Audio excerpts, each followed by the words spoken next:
Hogs face heartbreak at the Sweet 16.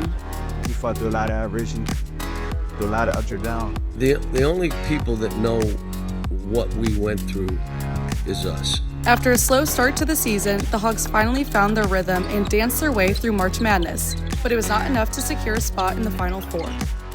UATV's sports team joined the Hogs in San Francisco. Tonight they have reactions from coaches and players at the end of this whirlwind season.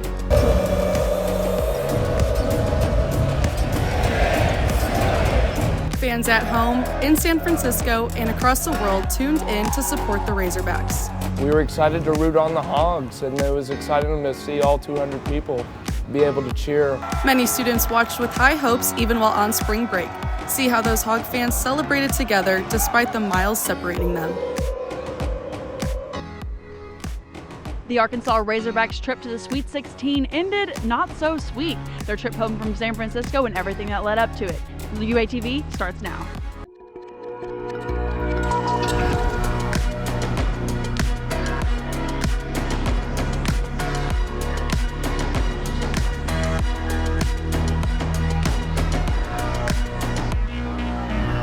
Welcome to this Monday night edition of UATV. I'm Jackson Ward.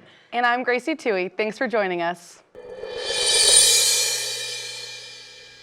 The Arkansas Razorbacks men's basketball team went far in the March Madness tournament. The team surpassed fan expectations and made it all the way to the Sweet 16, falling to Texas Tech within the last few minutes of the game. And we have team coverage of the big game, and tonight we start with sports directors Katie Parker and Jax Krall, who covered the game in San Francisco this weekend. Now, can you tell us what you guys saw out there? That's right. The Arkansas Razorbacks went home with an 85-83 loss against Texas Tech in overtime, even though they played like a Final Four team at the beginning of that start. Jax Krall and I were there in San Francisco to see it all happen live and courtside. So, Jax Krall, whenever Arkansas started playing that night, they were on fire. What did you see there that was working for them? The team just gelled together. It was so impressive to see Nelly Davis finally come out of his shell big time. Had a season high of 30 points, went 11 for 11 on free throws. He looked like the #1 transfer in the country, which is what he was previously ranked. Him playing so well, I think, forced the team to play well. And overall, I was very happy with the performance, although that let up at the end was tough. He got that season high of 30 points. He was playing like someone who wanted to return to the Final Four. He's been there before with FAU. Arkansas was up by as much as 16 at one point during the game. Fans really thought they were going to see that Elite Eight game against Florida. What did you notice that changed for the Razorbacks or maybe worked for Texas Tech in the second half of the game that shifted the momentum completely? I think it was more working for Texas Tech. Arkansas played a great game all around until the very end. Their first half was great. Their second half start was great. It was Texas Tech finally turning it up a notch. Christian Anderson, a guy that doesn't get a whole lot of playing time because of Chance McMillan being hurt that game, had 22 points, a bunch of big threes to kind of give them the momentum back. Darian Williams and JT Toppin both had 40 points, and Darian Williams, 2 for 10 on 3, but hit that big one when it mattered most. It was just too much for the Razorbacks. Texas Tech looked like their 3 seed right there. I mean, on paper, you would think everything was working for the Razorbacks. They were going to win that game. But however, they started the season where everything on paper had them not making the tournament at all. And Coach Calipari and Adu Thero said post-game that this season was really rewarding for them both in ways that many people wouldn't expect. I'm going to say it again for everybody. For me, this was as rewarding a year, and I feel like crap right now. But this was as rewarding a year as I've had in all my years. It don't matter, how you start. It just matters how you finish. You can write your own story at the end of the day. And I think, we wrote a story longer than people expected. You heard him, and March Madness is not March Madness without Cinderella teams, and Arkansas gave everything that they needed to become the fairy tale of this season and this tournament. In fact, they started the season in SEC play 0-5 in conference. It didn't look positive for them. As they mentioned in those videos there, they were not expected to make it this far, yet Calipari is extremely rewarded by the efforts this team stitched together to become what they became. And so, Jax, I'm curious from you, what did you see that really started to click for the Razorbacks that turned their season around? Yeah, they had such a rough start, Katie, with injuries and just not getting on the right foot. Boogie Flan getting hurt early was detrimental in the moment, but it came back to help them gel the team together, and they finally started to click as a team. This team was all fresh. As Calipari said last year, we had no one on the roster besides Lawson Blake, so it had to take some time, right? And naturally it did, but they came on when it mattered most, and it was so impressive to watch them in this tournament run. I mean, the tournament run was something to write home about for sure. They take down the 7-seed Kansas after beating them in an exhibition game to open the season up whenever they were ranked #1. And then they take down St. John's, a great storyline there against Rick Pitino, #2 team. And then they finish the season off falling to Texas Tech, a 3-seed. But you wouldn't believe that the game would have gone in Texas Tech's way, the way they were going out there. Jax, what did you see from the team here this season that really started to make them a name out there? I think Nolan Richardson said it best. This team hadn't peaked yet, right? They peaked at the perfect time. A lot of people thought Kansas and St. John's would be better, but their size was just so impressive. Having Adu and Ivisic here was truly tremendous, and they finally turned it on when it mattered most. And the team, like I said, finally gelled. Players came back. Boogie Flan being back was great guard depth, and overall, I'm just so proud of these guys because of how they started and where they ended. A lot of gameplay they had to work through, a lot of game situations they had to work their way out of. However, it wasn't all basketball for this team. They had to work through a lot of personal and mental problems. And Jonas Adu told us about these issues in a post-game locker room interview. Everybody in here went through something personally. And, you know, we kind of broke down earlier in conference play going 0-5 and just the resilience we have to bring it all back and make it to the Sweet 16. I'm just grateful to be a part of a program like that. And while Arkansas basketball had to switch up their game plan, many U of A students had to switch up their game plan when it came to spring break. So yeah, U of A students just came back from spring break, but one senior got to go to a Sweet 16 in their home state. Maddie Terrell is live with more. That's right. Sydney took a trip to her home state, the Golden State, where she got to witness the Hogs' first Sweet 16 appearance in just a year since they didn't make the tournament last year. Calipari had to start from scratch with one player left on that roster, and I guess you could play the song Started from the Bottom Now We Here, because I think that that is a triumphant return to the tournament. To upset the #2 seed with St. John's, and Sydney being right there in the action, recruited fans from other teams to help cheer on the Hogs. So it was really fun because even the Florida and Maryland fans started like calling the Hogs, and like everyone in the stadium other than the Texas Tech fans, even if they were just like from California and wanting to have fun, like was calling the Hogs. Now, it might not have been the ending to the season that many Hogs hoped for, but it is a lucky one at that, and one that the Hogs should be proud of. The Hogs didn't make the tournament last season, so this is just the beginning of the Calipari era at Arkansas, and we're excited to see what happens for the Hogs in the future. For UATV News, I'm Maddie Terrell. Thanks, Maddie. March Madness returns for the Final Four this weekend. And while March Madness continues, spring break comes to an end. Many spring breakers all over the country and the world watch the Hogs take on Texas Tech. UATV's Will Rayburn has the story. Jax, Katie, students were spread out all over the nation, even the globe, watching this game, and nothing brings people together quite like Hog basketball. Now, students were everywhere, including Cabo, Mexico, New York, London, England, middle of the ocean on a cruise. The game started at multiple times for multiple different people, ranging from 8 a.m. to 2 a.m. And even with all the travel, fans say that the atmosphere was great even when out of the country. So the atmosphere was great. You never know if you're going to be able to make it into the tournament. So, you know, being able to watch the Hogs there in Cabo with all your friends, with, you know, around 300 people was a super cool experience. Just like Maddie Terrell said, students had to recruit even international people to become Hog fans and call those Hogs. Students were spread out across over an expected 6,000 miles. Now that is a lot of travel time, but among the multiple students I talked to that were traveling, the many miles were worth it to watch the Hogs. And even though the Hogs were to lose in the Sweet 16, they started off great, beating two absolutely amazing basketball coaches in Bill Self and Rick Pitino, and I say that that is the best start to a spring break. Reporting live for UATV, I'm Will Rayburn. Thanks, Will. Safe to say the bright spot for the Razorbacks is to know they were being cheered on all around the world. You'll want to stick around because now that we've talked about the Razorbacks experience in the Sweet 16, we're going to fill you in on our experience covering the game courtside in San Francisco. And we also have big news on the transfer portal. That's right, it's back, it's here. Let's see what's happening. Back to you, Gracie and Jackson.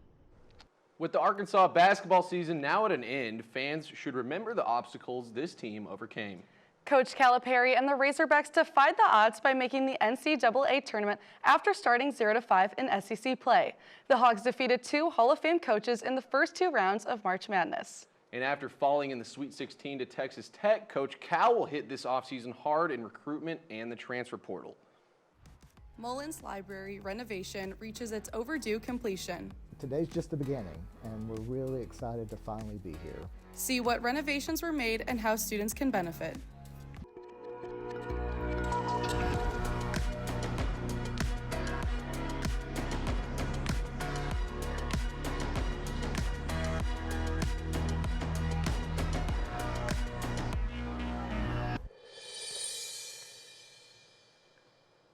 The University of Arkansas appointed its new provost. Effective July 1st, Indrajit Chowbey will also serve as Executive Vice Chancellor of Student Affairs. He earned his master's degree in biological and agricultural engineering from the U of A.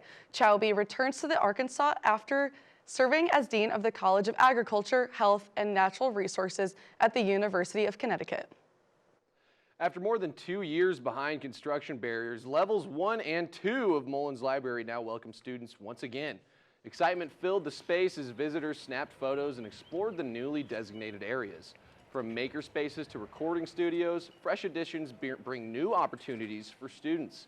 Campus leaders call today just the beginning of a new chapter for Mullins Library.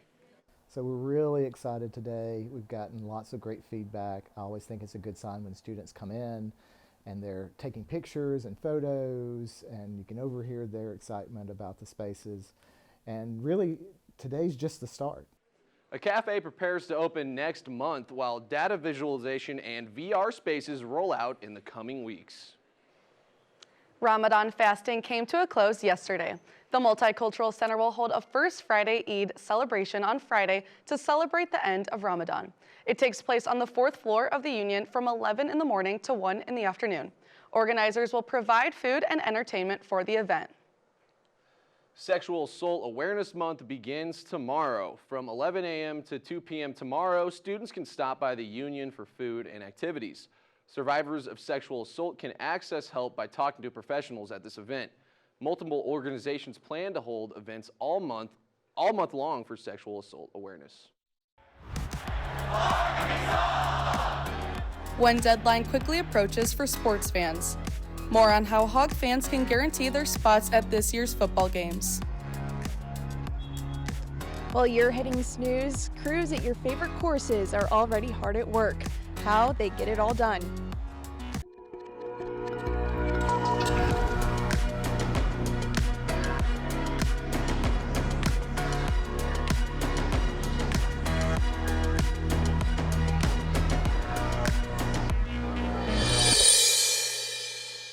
One of our reporters is trading the hardwood for the fairway. Golf season is in full swing and groundskeepers are working hard to keep courses in top shape. Emerson Burris joins us live with more.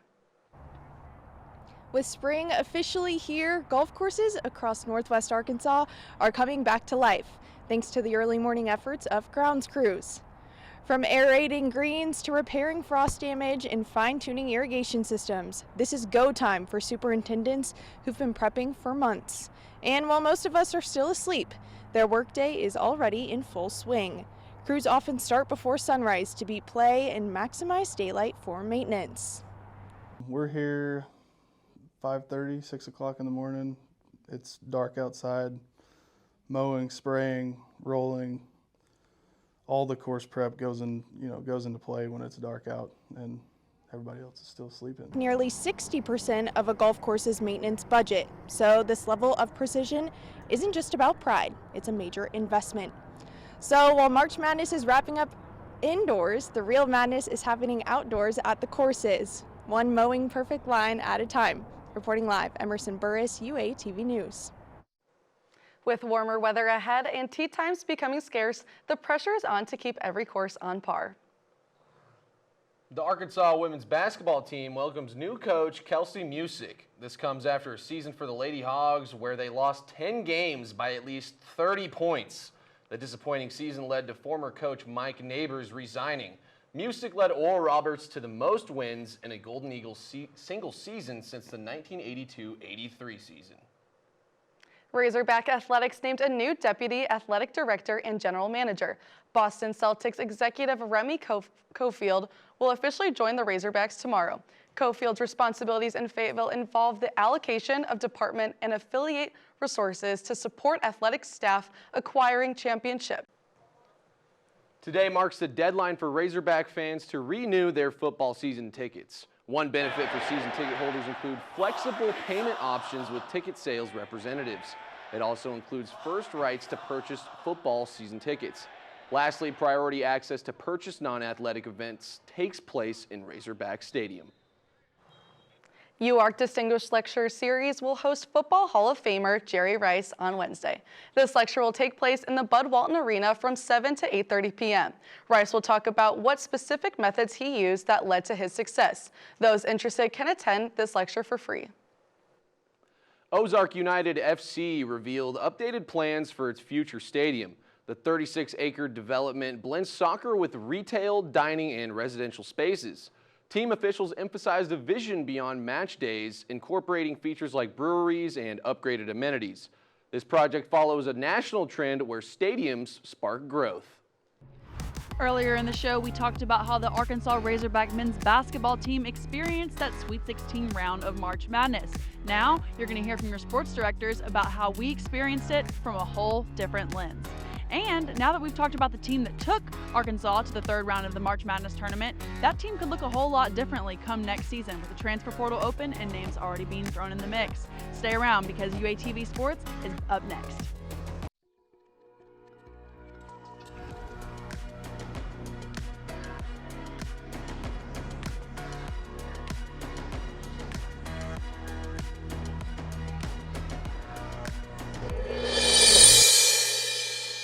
Welcome back to UATV Sports. Katie Parker, the sports director here, alongside Jax Crawl, assistant sports director. Right now we're reporting outside Bud Walton Arena here in Fayetteville, Arkansas. But just a day ago, we were in San Francisco reporting outside the Chase Center as the Arkansas Razorbacks were in the third round of the March Madness tournament.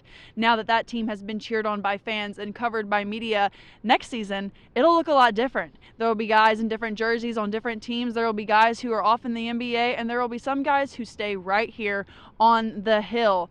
Jax, with the transfer portal open and names already being thrown in, what do you see there? Yeah, Katie, so far 3 players in the portal for the Arkansas Razorbacks: Casimir Chavis, Melo Sanchez, and a big one, Zvonimir Ivisic. These 3 players, the 2, Casimir Chavis and Melo Sanchez, not that contributing, but as we know, Ivisic was very contributing to this team, this high-power offense, and a great defensive team as well. Him leaving is sad to see him go because he was a big part of the team chemistry, but as a player, he needs to think about the NBA draft, his future. He's a great offensive player and a great prospect for the NBA if he keeps developing his talent. That's why I think he left. He was a big staple for Arkansas and big relationship with Calipari there. He followed him from Kentucky. He talked about how Calipari invited him to events at his house like big holidays, Christmas, Easter. He treated him like he was welcome just as any family member would be. So it'll be different seeing him playing for someone who's not Coach Calipari next season. As far as we go, we experienced March Madness in a very different way, different than the players, different than the coaches, different than the staff there on those teams. We experienced it from the media side of things. So, Jax, what are your takeaways from covering such a big tournament like this? Yeah, Katie and I and a couple people from the Traveler got to go to San Francisco this past week, and it was truly amazing. The way we were treated, the hospitality, the place we were, it was all amazing. It was magical. Being there, although the Hogs lost, it was tough, but the access we got with the players, being on the court, getting video of them, seeing their process before the game and even after the game, although the emotions were low, it was still really cool to see from a media standpoint. And it's nothing I've ever seen before compared to being in Arkansas, now in San Francisco. It was amazing. Definitely my favorite part was getting to talk to those players one-on-one in the locker room, talked about basketball, but got to know them on a personal level, something deeper than just what their gameplay and their stat sheet can tell us about them. It was really exciting to get to build that relationship with them before the game and then to kind of wrap it up after that loss to Texas Tech. But another thing that I liked was that in San Francisco, no matter what team they were repping, there were people all over that you knew were there for that tournament. What was your favorite part of noticing that? I think having the West Conference being in San Francisco was tough for these 4 teams. Maryland, Florida, Texas Tech, and Arkansas, about as far as you can get. So seeing them there was truly special. It was really exciting. For UATV Sports, I'm Katie Parker. This is Jax Crawl. Back to you, anchors at the news desk.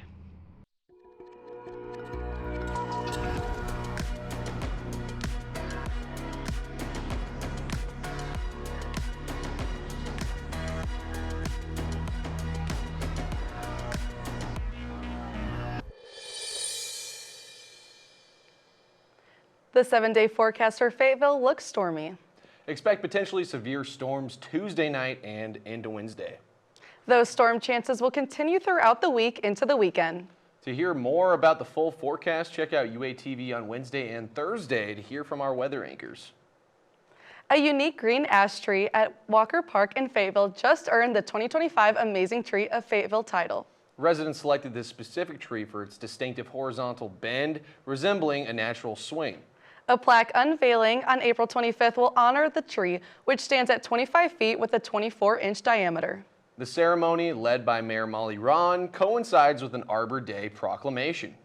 This marks the first time residents chose the winning tree instead of city officials.